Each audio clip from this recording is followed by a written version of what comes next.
tej strony Ula i dzisiaj mam dla Was kolejny bardzo wyczekiwany tutorial. Pokażę Wam kilka różnych metod na zrobienie miniaturowego czapraka na modele koni. Zapraszam!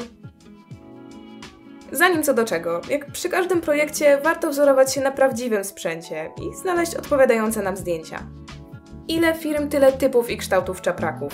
Mają najróżniejsze kroje, wzory, przeszycia i dodatki. Inspiracji w internecie na pewno nie zabraknie. Będziemy potrzebować jakiegoś materiału oczywiście.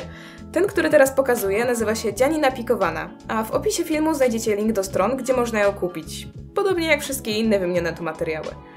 Tylko zwróćcie uwagę na wielkość pikowania, bo to może mocno wpłynąć na efekt końcowy. To mój absolutnie ulubiony materiał, nie tylko ze względu na realistyczny wygląd, ale jest również elastyczny i ładnie układa się na grzbiecie modelu. W przeciwieństwie do popularnego filcu, który odstaje od modelu i nie ma żadnej elastyczności. Za to filc łatwo dostać i jego krawędzie się zupełnie nie prują, tak jak w przypadku dzianiny. Wybierzcie więc materiał, który Wam odpowiada. To może być nawet kawałek starej bluzki. A pikowanie zawsze można zrobić samodzielnie, jeżeli macie pod ręką maszynę do szycia i umiecie z niej korzystać, nie to co ja. Niezbędny będzie też jakiś sznurek. Mulinę łatwo dostać w wielu kolorach, ale osobiście nie lubię tego, że się tak rozwarstwia. Alternatywą będzie kordonek, równie łatwo dostępny, albo sznureczki nylonowe i poliestrowe różnego rodzaju. Ten piękny zapas mam ze sklepu manzuko.com, ale znajdziecie je też w stacjonarnych pasmateriach czy nawet w chińskim markecie przy odrobinie szczęścia. Interesują nas grubości około 1–2 mm. Na większe skale przyda się też lemówka bawełniana. Zwykła bawełna też da radę, ale lemówka jest od razu wycięta i zaprasowana. Kolejna rzecz to tasiemki.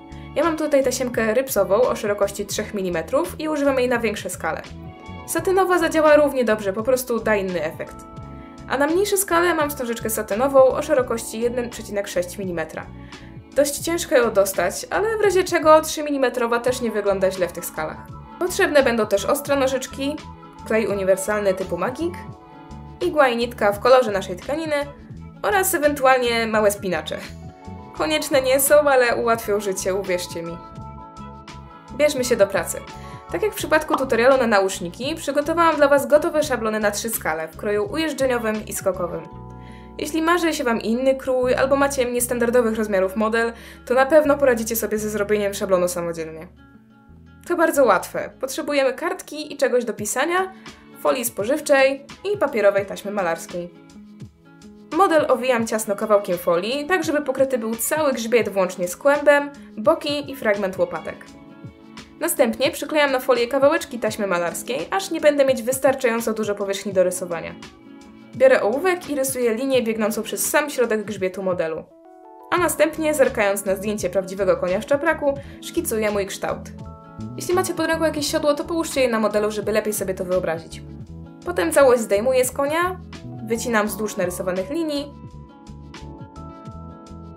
i odrysowuję tą ładniejszą połówkę na kartce. Ten kawałek papieru składam na pół, żeby uzyskać symetryczny kształt i wycinam. Tadam! Mamy nasz szablon. Warto go sobie opisać i schować do teczki na przyszłość. No ale na razie jest nam potrzebny. Przykładam go do materiału i odrysowuję, albo od razu wycinam kształt. Sprawdzam na modelu, czy dobrze wygląda. Jeśli tak, czas na lamówkę. W tak małej skali używam w tym celu sznureczka lub muliny. Nakładam stróżkę kleju na samiutką krawędź materiału, używając wykałaczki dla precyzji. Następnie ostrożnie naklejam sznureczek, nie dociskając za mocno. Robię to po trochu i się nie spieszę. Dopiero gdy podeschnie jeden kawałek, biorę się za następny. Kontynuuję, aż nie dotrę do końca. Na te nieładne końcówki sznureczka naklejam zawiniętą pod spód tasiemkę i odkładam na chwilę.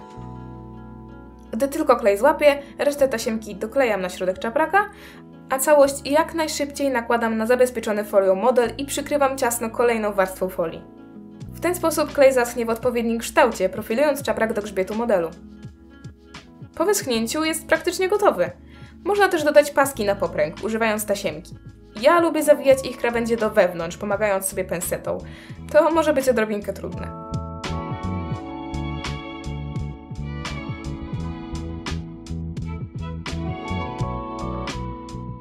I tadam! Mamy nasz pierwszy czaprak. Paski do popręgu oczywiście można też po prostu nakleić na czaprak, bez żadnego zawijania. Róbcie jak Wam wygodniej.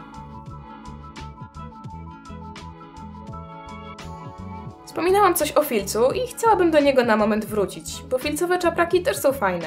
Zwłaszcza jeśli macie bardzo dużo koników i każdy potrzebuje czapraka. Robi się je szybko, prosto, z łatwo dostępnych materiałów i świetnie służą do zabawy, a ilość dodanych detali zależy tylko i wyłącznie od waszej wyobraźni.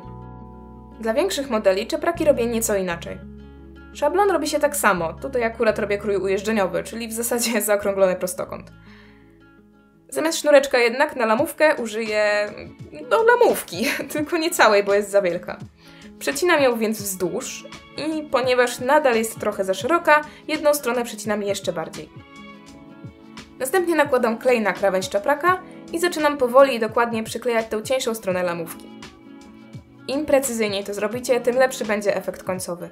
W narożnikach dolnej strony lamówki robię małe nacięcia, żeby się nie pomarszczyła. I spód również zaczynam przyklejać. Kontynuuję, aż całość nie będzie obklejona.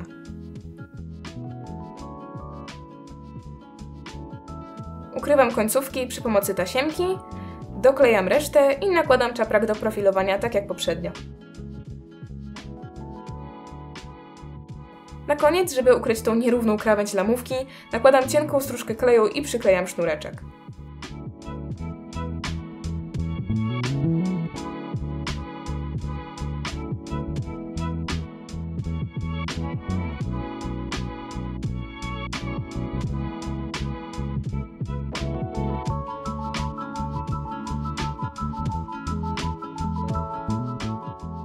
Jeśli chcecie, możecie dodać 2 lub nawet 3.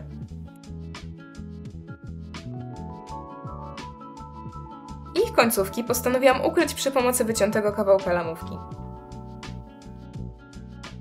Dodaję paski na popręg. I nasz czaprak Traditional jest gotowy. Szczerze mówiąc, wyszłam trochę z wprawy i ten czaprak nie wyszedł mi najlepiej. No ale trening czyni mistrza. Profilowanie klejem jest łatwe, ale w większych skalach może już nie wystarczać. Pokażę wam więc drugą, troszeczkę bardziej czasochłonną metodę profilowania do grzbietu. Biorę nasz złożony na pół szablon i odrysowuję go na kartce.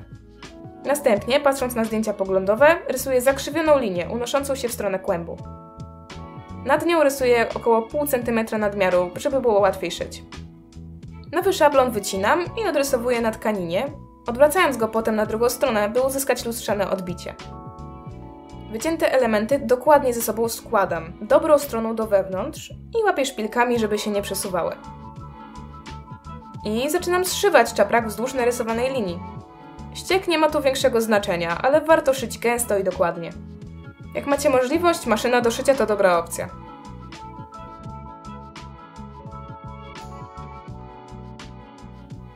Po zszyciu odcinam nadmiar materiału i przekładam czaprak na dobrą stronę. Powinien idealnie dopasowywać się do grzbietu. Reszta wygląda dokładnie tak samo jak poprzednio. Przygotowuję i przyklejam lamówkę, tym razem staram się to zrobić jeszcze dokładniej, pomagając sobie spinaczami.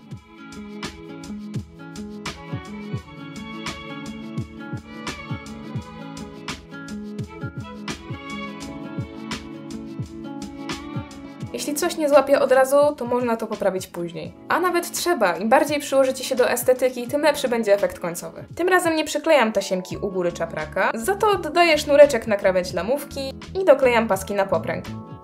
I gotowe! To już wszystko, co dla was na dzisiaj przygotowałam. Dajcie znać w komentarzach, który sposób podobał wam się najbardziej. Mam nadzieję, że filmik był przydatny i tajemnica profilowanych czapraków oraz pikowanego materiału została raz na zawsze rozwiązana. Dzięki wielkie za oglądanie i do zobaczenia w następnym filmiku.